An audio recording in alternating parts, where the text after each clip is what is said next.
Bonjour à tous et bienvenue dans cette nouvelle vidéo.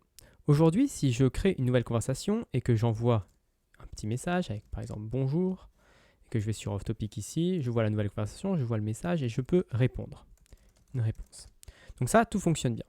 Par contre, maintenant, si je vais sur un deuxième onglet et que je reclique sur le bouton pour ouvrir le widget, on reste bien sur Off Topic, on garde bien le même identifiant de visiteur, on a bien le message nouvel onglet ouvert. Par contre, dans le widget ici, on ne voit pas la conversation qu'on a déjà eue. Donc on ne voit pas les messages précédents et la réponse précédente. Donc c'est ce qu'on va faire aujourd'hui, on va essayer d'enregistrer ces messages pour pouvoir les renvoyer lorsque quelqu'un ouvre la conversation dans un autre onglet. Donc la première chose qu'on va regarder, c'est où est-ce que l'on crée une conversation. Donc quand on crée une conversation ici, au lieu de ne rien retourner, on va vouloir retourner la conversation. Donc là par exemple, je pourrais dire return conversation. Et donc ça va nous permettre de récupérer la conversation au niveau de mon application Vue.js et de pouvoir mettre les messages qui sont dans la conversation directement dans l'application Vue.js. Maintenant, cette conversation actuellement, c'est soit la nouvelle conversation qu'on vient de créer ici, donc d'ailleurs il faudrait l'asset comme ça, soit la conversation dans laquelle on vient de créer un nouvel onglet, donc la conversation existante qu'on a trouvée via App Conversation Find. Mais dans cette conversation-là, on n'a pas les messages accessibles. Donc si je vais dans App Conversation, on voit que dans la conversation, on a juste un visitor ID, un username et un channel. Donc je vais rajouter ici un public message qui va contenir tous les messages de la conversation. Je vais également mettre dans le constructeur les messages et ici également, je vais l'initialiser dans le constructeur. Alors les messages, par défaut, quand on crée une nouvelle conversation, il n'y en a pas. Donc on peut directement mettre ici égal tableau vide, comme ça on sait qu'il n'y a aucun message si on crée une conversation depuis 0. Donc ici, il n'y a pas de problème. Quand on crée une conversation depuis 0, il n'y a pas de message. Donc, cela fonctionne. Maintenant, quand on récupère une conversation, par contre, là, dans le JSON qui est décodé, et dans ce cas-là, on a des messages. Donc, je peux mettre ici new self avec JSON message. Ensuite, quand on enregistre une conversation, il faut enregistrer les messages dans Redis. Donc là, je vais mettre message et this message. Ensuite, là, on ne change rien. Quand on détruit une conversation, on détruit la clé, donc ça va détruire également tous les messages qui sont stockés dans cette clé. Maintenant, quand on dit un message à un administrateur, c'est là que ça va un peu se complexifier. Il va falloir qu'on enregistre un nouveau message. Le texte ici, on va devoir l'enregistrer. Donc comment on va l'enregistrer? Juste après ici, on va créer un nouveau message d'abord, qui va être un tableau, qui va contenir deux informations. L'auteur du message, donc là dans ce cas-là, c'est quand on dit à un administrateur, donc ça va être vous, et le texte du message qui va être $texte. Donc ça, c'est pas très clair, le vous, etc. On reviendra dessus plus tard, mais c'est comme ça que l'on utilise dans Resources Assets JS Component MetaMask Messaging. C'est comme ça qu'on a structuré un petit peu notre message ici. Donc il y a un auteur qui est Quantique Telecom, un texte qui est le message. Et si je regarde ici, par exemple, dans le push, on a un auteur qui est vous et un texte qui est this message. Donc on va essayer de garder cette même structure pour le moment, et puis après on verra comment faire pour la modifier. Maintenant, ce message-là, ça ne va pas être un tableau, ça va être un objet. Donc je vais le caster en object. Ça va nous faciliter la vie plus tard parce que lorsque l'on va JSON décode ici le message, automatiquement la fonction JSON décode, par défaut, elle va nous le décode comme un objet. Donc on va l'utiliser comme un objet. Donc ce qu'on veut, c'est que dès le début, ça soit un objet, comme ça on ne va pas se perturber entre soit on l'accède par tableau si c'est avant qu'on l'encode, soit on l'accède comme objet si c'est après qu'on l'ait décodé. Donc comme ça, ce sera toujours un objet et on ne se préoccupe plus de cette question-là. Maintenant, ce message-là, il faut l'ajouter à la liste des messages. Donc tout simplement, on va rajouter ce message-là dans la liste des messages. Par contre, maintenant qu'il est ajouté dans la liste des messages, il faudrait aussi l'enregistrer dans Redis. Donc pour ça, je vais faire this save. Une fois que ceci est fait, on peut return le message. Ça peut toujours être pratique d'avoir le message, d'obtenir le message pour pouvoir soit le retourner au client pour qu'il puisse l'ajouter ou voir. Donc on va pouvoir le return ici, comme ça, quand on fait say to admin, on récupère ce message. Maintenant, say to visitor, ça va être à peu près le même système. Après avoir broadcast le message, sauf que là, ça ne va pas être vous, ça va être Quantique Telecom pour le moment. On va push le message dans le tableau, on va enregistrer la liste des messages dans Redis et on va return le message. Donc là, tout me paraît correct. On va tester, voir un petit peu si ça fonctionne, mais normalement, tout devrait fonctionner. Si je reviens dans Web, donc ici, on envoie un message, mais ça ne nous intéresse pas trop.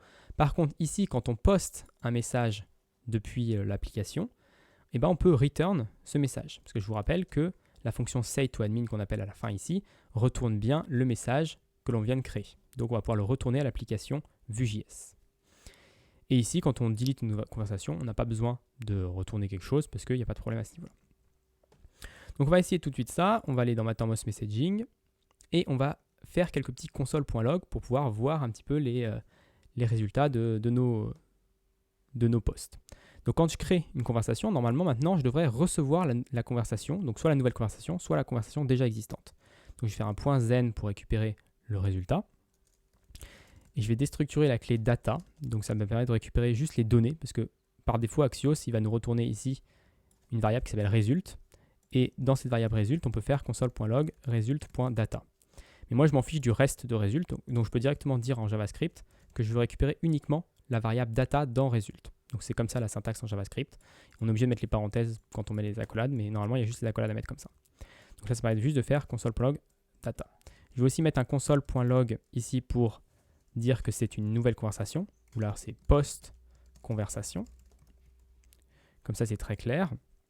Et on va pouvoir afficher les choses. Ensuite, quand on delete, on ne reçoit rien. Par contre, quand on poste un nouveau message, et maintenant on va nous retourner ce message-là. Donc même chose, je vais déstructurer le data et je vais le console.log. Donc je vais faire console.log post message et console.log data. Donc comme ça, je vais bien afficher mes données lorsque je crée un nouveau message. Donc à terme, ce data, on va voir, c'est sensiblement équivalent à ce que j'ai ici. Et ça va nous permettre du coup de simplifier un petit peu notre code à cet endroit-là. Donc j'ai tout de suite essayé maintenant ce code-là. Je vais retourner sur Mattermost Helpdesk. Je vais réactualiser les deux pages. Je vais faire un PHP Artisan Tinker pour supprimer toutes les choses qui sont sauvegardées en base de données. Comme ça, je sais que j'ai quelque chose de propre.